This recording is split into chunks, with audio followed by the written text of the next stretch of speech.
Hi, welcome back for the next exciting chapter of Bloodleaf. We're on chapter 7. At the end of chapter 6, Aurelia had just used the very last vial of Bloodleaf to save Simon Silvis because he was struck by an arrow that was meant for Aurelia, and she wants to save him so that he can train her in blood magic. All right, chapter 7 starts on page 59. Will he live? Yes, Onal said, pacing in front of the settee Simon had been transferred to in my mother's study. He'll live. Please don't be angry, I said, though I knew I deserved every drop of her wrath. Angry? Angry doesn't begin to cover what I'm feeling at this moment, you stupid, stupid girl. I saved his life, did I not? You broke into my rooms. You stole something most precious. My mother had put Conrad to bed in the adjoining chamber and now sat anxiously by the fireplace. That petal was meant for you, Aurelia, she said. We were going to send it with you, and now it's just gone. I struggled to find words. I'm sorry. Can't we just buy another? I know they're rare, but Onal got hold of them somehow. I trailed off. The idea that we could waltz into the marketplace and purchase a bloodleaf petal was so absurd it was laughable. I'd made a mistake. A terrible mistake. Sorry? Onal shrilled.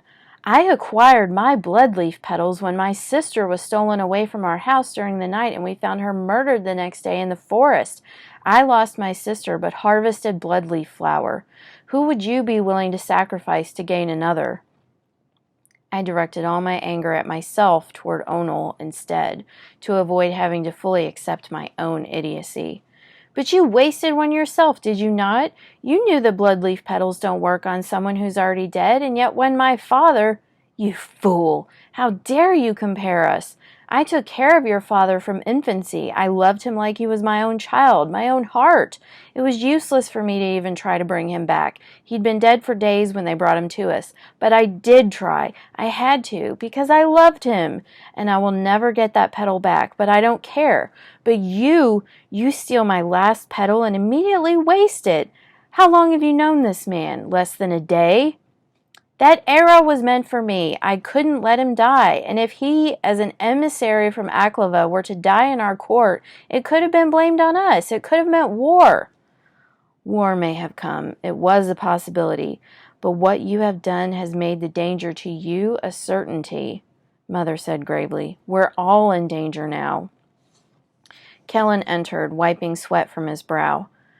The halls are quiet for the moment, but the tribunal magistrates have already begun to gather. I suggest we get Aurelia away before word about the banquet spreads further. He put his hand on the pommel of his sword. Maybe my family can take her in, just for a little while? And what will your family do when the tribunal arrives on their doorstep, bloodthirsty mob in tow? Onal had always been imposing, but now she was like a prowling, angry cat. As they will, undoubtedly, now that there is an entire hall full of witnesses to Aurelia's witchcraft.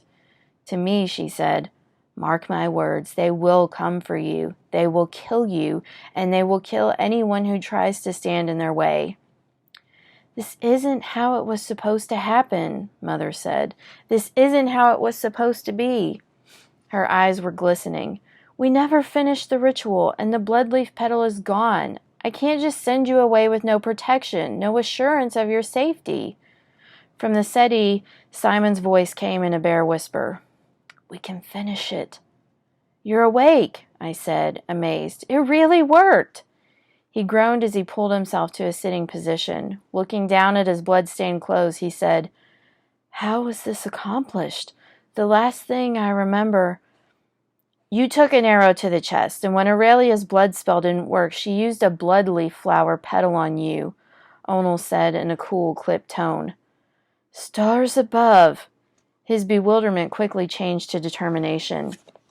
The ritual. We have to finish it now. Does the bowl still hold our blood? Bring it out. And the cloth and the knife. Put everything back the way it was. I have a hair tickling my nose. But you said I shouldn't, I protested. Forget what I said. I think we can agree that things have changed since this afternoon. The stones were rearranged into the triangle, and Mother, Simon, and Kellen took their places at each point, though this time Simon's arm was draped across Onel's bony shoulder for support. Right where you left off, Simon prodded. No, I said strongly. I've already told you, I don't want this. I refuse. No one else is going to suffer in my place. Aurelia. Kellen opened my fingers and closed them around the hilt of the knife. Do it. You have to do it. He held my gaze, and I felt my breath catch. No, Kellen, I don't want... But even as I spoke, he forced the knife in my hand down against his own palm. Through gritted teeth, he said, My blood, freely given. Quickly now, Mother commanded. Take the bolt to the cloth. Stunned into submission, I stepped into the very center of the triangle. 3 drops, Simon said. Repeat after me. Sanguinata, vita e morte. 1 drop fell from the iron bowl and spread on the white fabric. Sanguinata, vita e morte. Again. Another drop. Sanguinata, vita e morte. Again. The last drop. Sanguinata, vita e morte. Morte. Tertio modo ut ab uno vitae ligat sanguinem fecer, said Simon.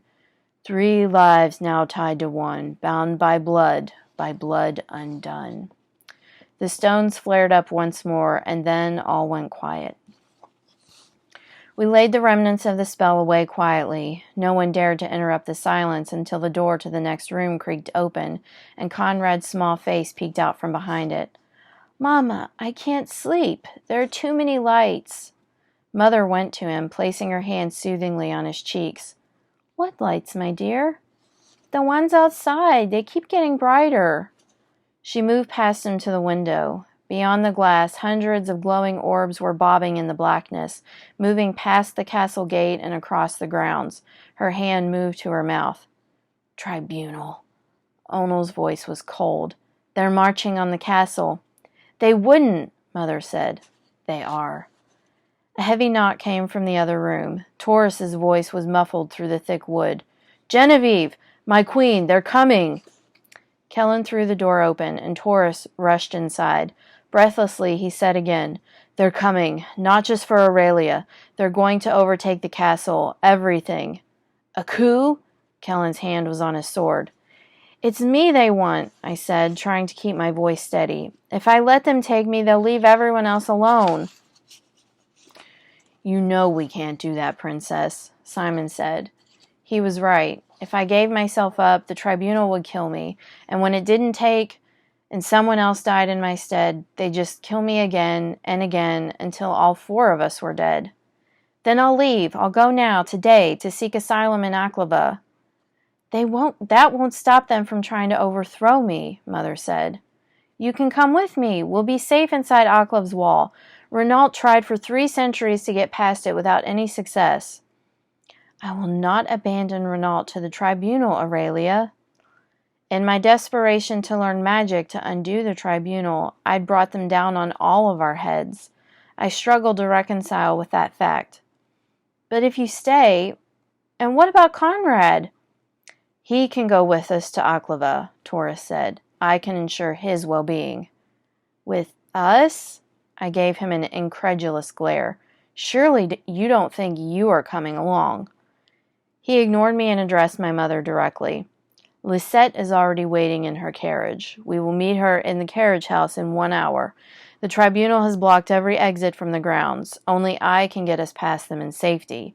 The clerics on guard know me. They trust me, and they won't question my desire to distance my only daughter from the violence that is about to take place. Taurus placed his hand on his chest, over the vial of blood he wore around his neck. You are well hated by your people, Princess. You should take advantage of what kindnesses you are offered. This is your only chance. My people hate me because you told them they could, that they should, you and your stars-forsaken tribunal. I may be a member of the tribunal, Taurus thundered, but I am loyal to the crown. When my betrayal is discovered, I stand to lose everything. My fortune, my friends, my good name. How devastating for you, I said flatly. 1 hour, Taurus said, upper lip curling. The carriage house. Don't be seen. I'll get them there, Kellen said. The prince and princess both. Taurus left with a slam of the door. My mother busied herself taking my wedding dress down from the dress form, folding it carefully, and tying it into a linen parcel. After a moment of watching her, I turned to Simon. Is there a way for us to get across Oklev's wall without you? Yes, he said slowly. You must be invited into the city by someone of royal descent, of Oklev's direct line. I brought with me 3 of those documents, one for you, one for a maid, and one for a guard. Anyone else will have to turn back or wait in the encampments outside the wall for the king to issue another invitation for them. That's all we need, I said. One for me, one for Conrad, and one for Kellen. Simon, could you stay here with my mother? As a blood mage, you're the only person who can offer her any kind of defense. Please, you just tied your life to mine. There must be something you can do to protect hers. He frowned. I might be able to seal us in these chambers, but I can't guarantee how long it will last. If the seal fails at all, the tribunal could still get in, and then... He didn't finish the sentence. We knew what would happen then. Do what you have to do. He brought out 3 envelopes from his jacket pocket, sealed with the 3-pointed knot symbol of Akleva's flag. These will get you across the wall, he said, handing them to me. May the Imperia keep you. And you. We need to hurry, Kellen said. There's no time to waste. Mama? Conrad asked with glistening eyes. Be brave, my prince, she said to him. You're going away, just for a little while, but Aurelia will take care of you. Don't you worry. He cast a disbelieving gaze at me, and I squared my shoulders to keep from flinching. Mother presented me with a parcel containing my wedding dress before taking me in a formal embrace and saying in her queen's voice, Travel safely, my daughter. I love you and will miss you terribly. She touched her lips to my cheek, and I heard her whisper as she shoved something else into my hand. Keep this with you always. It is a gift. We've protected you with our lives. I'm trusting you to protect Conrad's with yours. It was the silken square, now blemished with 3 circles of blood, a reminder of how much those closest to me were willing to give up to keep me safe. Aurelia, Kellen said urgently. I turned and looked at him, at Simon, and finally at my mother. If the tribunal were to overthrow Mother, I was the only hope of returning our family to the Renaultan throne. I needed to keep Conrad safe. I needed to become queen of Akleva, and once I had the power required, I would return to Renault and reclaim what was rightfully ours. Throat constricting, I said, I will. It wasn't until I was down the dark passageway that I realized I'd forgotten to tell her that I loved her too. The passageway led out to the King's Hall, lined on either side with ceiling-high portraits of 20 generations of Renaultan royalty. Beneath their stoic gazes we dashed, Kellen, Conrad, and I, as distant, angry shouts seeped through the walls. We rounded the corner to my chambers to find the door ajar. Pressing a finger to his lips, Kellen drew his sword and pushed it open. It had been ransacked. Everything that I owned, everything I ever considered mine, was scattered across the floor. The tapestries were torn, the wardrobe overturned. My bed was upended and snapped down the center, jagged slats reaching into the air like the ribs of a long-wrecked ship. Scrawled across every wall were the words, Malefica, Malefica, Malefica, witch, witch, witch.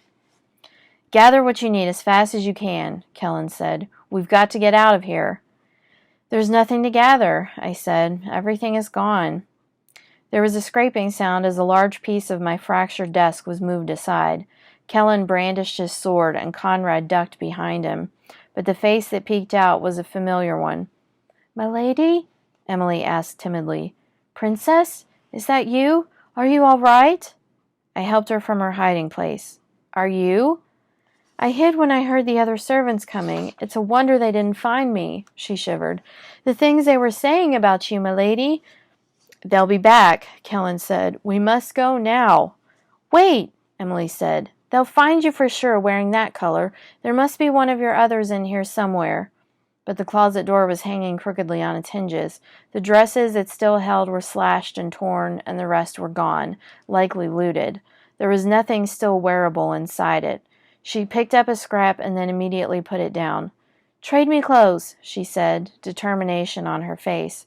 We're about the same size. They're looking for a princess in a bright green ball gown. They won't look twice at a servant girl. That's a brilliant idea, Kellen said. Do it. Quickly. No, I said firmly. It's too dangerous. Think of what your mother went through. It's because of my mother that I'm offering, Emily said, face aglow with fervor. I was helpless to save her. I am helpless to avenge her, but I can do this for you. Speechless, I put my hand on her shoulder. She said, If anyone can make the tribunal pay, it's you. Maybe if I help you today, you can someday return and make it right for us all. Hurry, Kellen said. The crowd is moving. I worked with clumsy fingers to extricate myself from the green dress, handing it to Emily when I finally succeeded. Find a safe place and lock yourself in. Tell them I did it, I told her as I pulled her simple shift over my head. Tell them I forced you to give me your dress. Say whatever you have to. Make them believe it. Yes, my lady, she said as I helped her do up the laces on the stained gown. She smoothed out the fabric. I've never worn anything so lovely. Someday I'll pay you back with a better one. It's a deal, she said, and removed her yellow headscarf, situating it on my head and shoving my recalcitrant hair beneath it. Emily, I said under my breath, I won't forget this. I won't let you down. Kellen, at the door with Conrad, waved me to follow him. Time was running short. Wait, I said before leaving. In the pocket. Emily pulled out the broken bracelet and handed it to me. On impulse, I found the dragon charm, emerald, like her mother's favorite stone, and yanked it from the chain. Pressing it into her hand, I whispered, Thank you. She nodded, clutching the charm, a token of her mother and my promise to avenge her.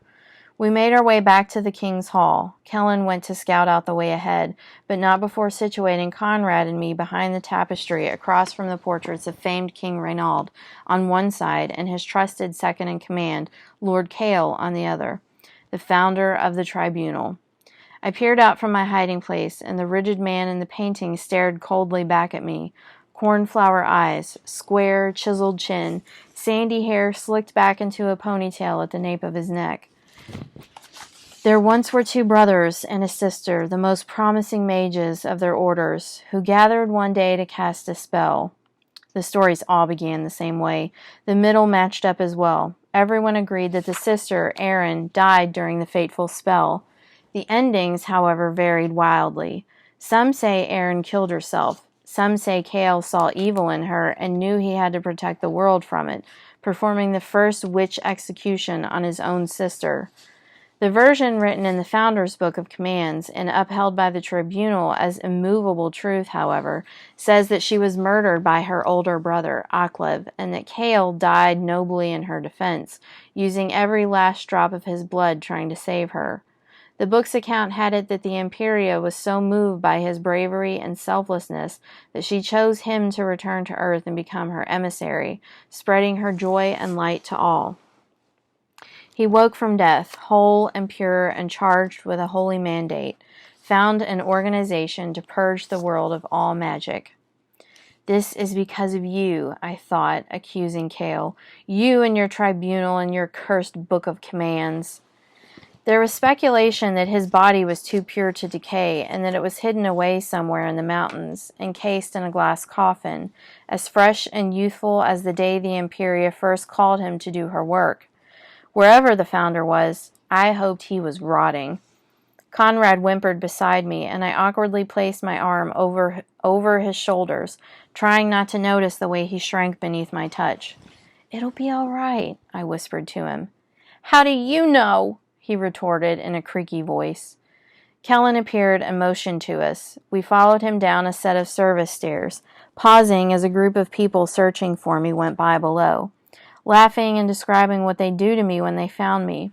We scrambled backwards, Kellen standing protectively over us until they'd passed. "We have to go that way," he said. "Hurry." We weren't quite to the next set of stairs when we heard a man yell, "Halt! Wait!" We stopped. My heart beat a thundering, out-of-rhythm pattern. I looked up to see the shape of a billowing green dress disappear around the corner of the adjoining corridor. The searchers roared past us, after her. "Emily," I whispered. "She's given us a distraction. She's given us time." We took the stairs 2 and 3 at once and flew from the service entrance into the herb garden. I swept Conrad up and held him as we dashed across the open courtyard to the carriage house, where Lisette's horses were already harnessed to the carriage, and Taurus was positioned in the driver's seat. "You're late," he said. "Let's go." Kellen helped Conrad into the seat next to Lisette, who fussed over him. "Look at you, love, so brave. Now there, don't cry. I'm going to make sure nothing happens to you." I slumped into the opposite corner, pulling my arms into myself. Kellen mounted Falada and reined her next to the carriage. "We're ready." The driveway to the castle gate was long, winding alongside the courtyard where a pyre had been erected. The simmering mob congregated at the foot of the stacked wood, torches waving erratically as they chanted, "Burn the witch! Burn the witch!" At the gate, we were stopped by men in tribunal coats. "No one is going in or out until we locate the witch." I hunkered down in my seat and concentrated on the fatal floral pattern of Emily's dress. "Please don't look in," I prayed. Taurus's voice was clipped and commanding. "I am Lord Taurus Delina, magistrate and bearer of the blood of the founder. My daughter is inside this carriage, and I will be escorting her away from this violence. Do not make me wait any longer, I pray." His tone went low and flat. "You will regret it." There was a pause, and then the sound of the iron gate opening. I gulped and held my breath, turning from the window as we went through. Before I could release the breath in relief, the Harbinger was suddenly next to me in the carriage. She was there, and then she was gone, like a puff of smoke. As the gate began to creak closed behind us, I heard the clerics call out to one another in excitement. "Look at that! They got her! Thank the Imperia, the witch will burn tonight!" The carriage was picking up speed, but I flung open the door sash, emitting a strangled animal sob when I realized what it was I saw. They were forcing a girl up onto the pyre, a girl in an emerald gown. "No! Stop!" I shrieked. "Stop! We have to go back!" But if Taurus could hear me over the pounding hoofbeats, he wasn't listening, and he didn't slow down. I climbed frantically out onto the carriage step, ready to jump and run back, when Kellen and Falada came galloping up from behind. He wrested me from the carriage step and pulled me up onto the horse with him. "It's too late now. You can't go back. She made this sacrifice for you. It was a gift. A gift, Aurelia. You can't waste her gift." I wept into his cloak as we turned the corner, and the only thing I could see from beyond the city rooftop was a towering orange flame reaching toward the sky. It's the end of chapter 7. It's getting exciting. So, we will commence the book with chapter 8 in the next video. See you later.